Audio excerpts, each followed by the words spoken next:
Mahal kita. Isang mahirap na katulong na itim ang nag-text ng mali sa isang bilyonaryo. Bigla siyang lumitaw at bumulong. Ang mensahe ay para sana sa kanyang ina na naghihingalo, mahal kita. Ngunit sa halip, napunta ito sa kanyang bilyonaryong amo. Walang sagot. Sa halip, agad siyang dumating. At ang binitawan niyang bulong sa pintuan ay nagbago sa lahat ng akala niya tungkol sa pag-ibig, pagkawala, at ang tunay na pagiging nakikita. Bago tayo magsimula, sabihin sa komento kung anong oras na at saan kayo nanonood. Nabitawan niya ang telepono nang mapagtanto ang pagkakamali. Nasalo ni Amara bago pa ito tumama sa marmol na sahig, ang sahig na 6 na taon na niyang nililinis sa kanyang mga kamay at tuhod. Tumigil ang kanyang hininga bago pa muling tumingin sa screen, umaasang nagkamali lang siya, umaasang naglaho ang mensahe sa hangin. Ngunit hindi. Mahal kita. Palagi kitang minahal. Kailangan mo lang malaman. Ipinadala 8 oras 47 minuto. Nabasa 8 oras 48 minuto. At ang pangalan sa itaas, Amy Harrington, huwag mag-text kailanman. Hindi iyon para sa kanya. Para iyon sa kanyang ina, nakaratay sa ospital, may mga tubo sa braso at tunog ng makina kada 30 segundo. Ang inang nagsakripisyo ng lahat para kay Amara. Ang inang baka wala ng maraming gabi na natitira. Isang oras niyang binuo ang mensahe, binura, muling tinipa, dahil ang kanilang pamilya ay hindi madaling magsabi ng mahal kita. Ang pagmamahal ay ipinapakita sa sakripisyo, sa pagtatrabaho ng doble, sa pagtiis. Ang mensahe sana ang unang pagkakataon na babasagin niya ang pader na iyon bago pa huli ang lahat. Ngunit sa halip nabasag niya ang ibang bagay. Isang maling tap. Isang pangalan. Isang hindi na mababawi na pagkakamali. Samantala, si Damian Harrington, nakatayo sa kanyang penthouse, nakatingin sa lungsod, hawak ang baso ng whiskey na hindi niya nagalaw sa loob ng 40 minuto. Nang mag-buzz ang telepono, binasa niya ang mensahe. Minsan.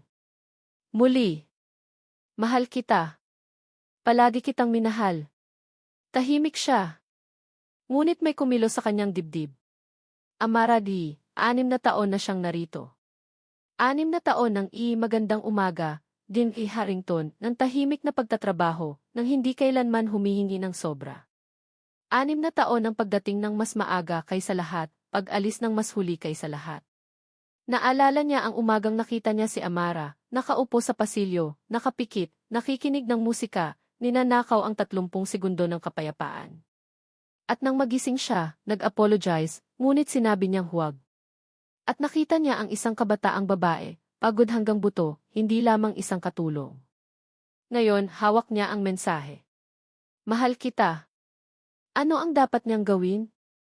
Manahimik? Magpanggap? O kumilos? Si Amara, naglalakad-lakad sa loob ng 22 minuto, nang may kumatok. 3 mahinahong katok. Alam niyang siya iyon. At nang buksan niya ang pinto, naroon si Damian Harrington.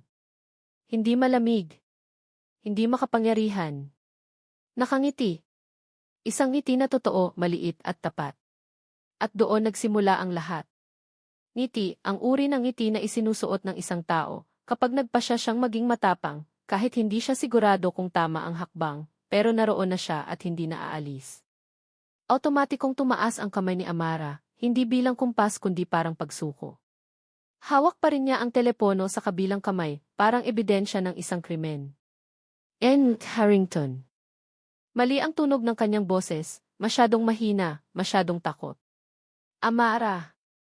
Binanggit niya ang pangalan ng buo, malinaw, may respeto, na para bang sinadya niyang matutunan at gamitin ito.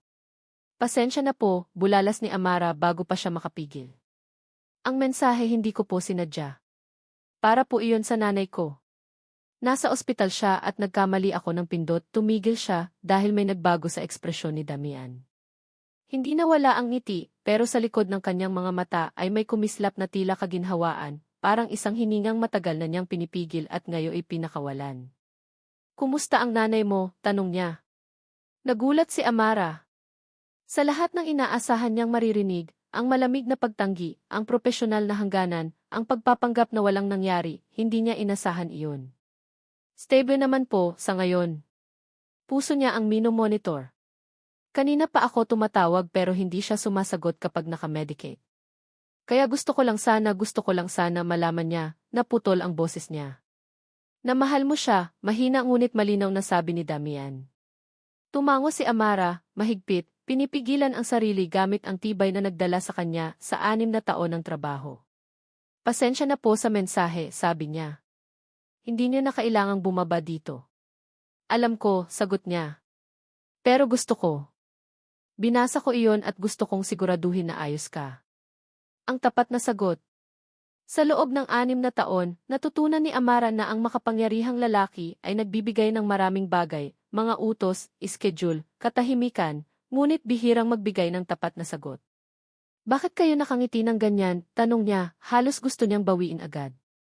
Ngunit hindi siya umatras.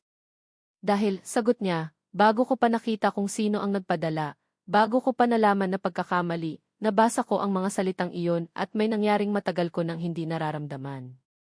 Para bang may nagsabi ng mga iyon para sa akin. Tahimik na sandali. At sa katahimikan, nakita ni Amara ang isang damian na hindi makintab, hindi kontrolado, isang tao na bihirang makatagpo ng ganitong katapatan. Pasensya na po, pagkakamali lang talaga, bulong niya, ngunit iba na ang ibig sabihin kaysa 5 minuto ang nakalipas. Tumango siya. Tawagan mo ang nanay mo. Gamitin mo ang direct line ng kumpanya kung hindi siya sumasagot. Ako na ang bahala. Walang palabas, walang pagpapakitang tao, isang simpleng kilos ng malasakit. At bago siya umalis, bahagyang yumuko si Damian, ang boses bumaba, pribado, para lang kay Amara. Ano man ang kailangan mong iparating sa nanay mo ngayong gabi, sana makarating sa kanya. May mga bagay na kailangang masabi bago pa huli ang lahat. Tama ka na sabihin iyon. Naglakad siya palayo, ang ngiti naging mas banayad. Magandang gabi. Naiwan si Amara sa pintuan, hawak pa rin ang telepono, ramdam ang tibok ng puso. At naisip niya ang pag-ibig, ang mga pagkakamali, at kung paanong minsan ang pinakanakakawasak na maling numero ang nagdadala sa tamang usapan. Isinara niya ang pinto. Tinawagan ang kanyang ina. Sumagot ito sa 2 ring. At sinabi ni Amara ang lahat ng salita, malinaw, walang binura. May mga pagkakamali na bumubukas sa iyo. At kung ikaw ay mapalad, kung tunay na mapalad, ang lalabas ay eksaktong mga salitang kailangan ng isang tao na marinig.